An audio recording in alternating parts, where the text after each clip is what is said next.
जय श्री श्याम दोस्तों, आज की कहानियों में आपका स्वागत है। कार्तिक मास महत्तम 17वां अध्याय। सूत जी कहने लगे कि अब सब व्रतों में उत्तम व्रत और मोक्ष को देने वाले एकादशी के व्रत का महत्तम सुनो। एकादशी तिथि कृष्ण पक्ष की हो या शुक्ल पक्ष की, अन्न नहीं खाना चाहिए। जो एकादशी को अन्न खाता है वह पापों का भक्षण करता है। एकादशी का व्रत माता के समान उसकी रक्षा करता है। नारद जी कहने लगे कि राजन, अब एक इतिहास सुनो। नर्मदा के तट पर गालव ऋषि का अति शोभायमान आश्रम था।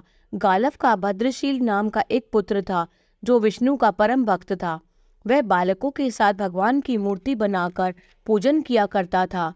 साथ ही बालकों को उपदेश दिया करता था कि वह भी भगवान का पूजन करे तथा एकादशी का व्रत रखे। बालक भी उसका उपदेश सुनकर वैसा ही किया करते थे। अपने पुत्र के चरित्र को देखकर एक समय उसके पिता गालई ऋषि ने उससे पूछा कि भद्रशील, तुम सदैव भगवान विष्णु की पूजा में लगे रहते हो, यह उपदेश तुमको किसने दिया?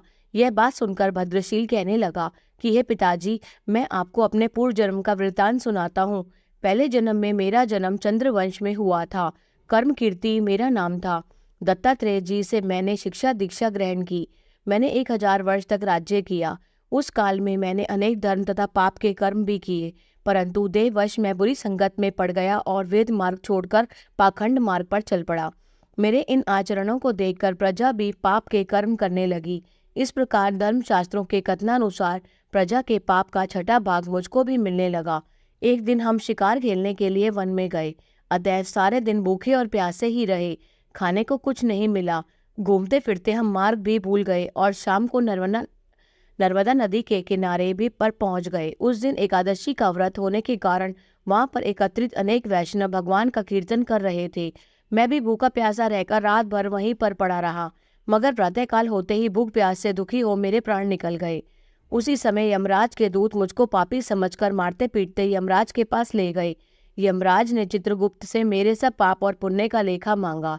तब चित्रगुप्त ने विचार कर कहा, इसने एकादशी का व्रत किया था, उसी से इसके प्राण निकल गए, इस कारण इसके समस्त पाप क्षय हो गए हैं।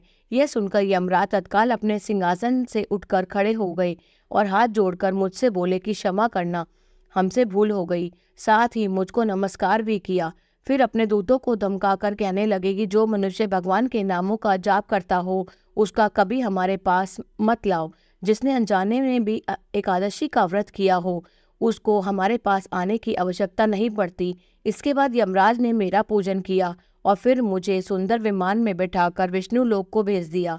हजारों वर्ष तक इंद्र लोक तथा विष्णु लोक में रहने के पश्चात अब फिर मैंने यहाँ पर जन्म लिया है। जो कोई इस कथा को पढ़ता है और सुनता है उसके सभी पाप नष्ट हो जाते हैं। जय श्री श्याम। 17वां अध्याय संपूर्ण।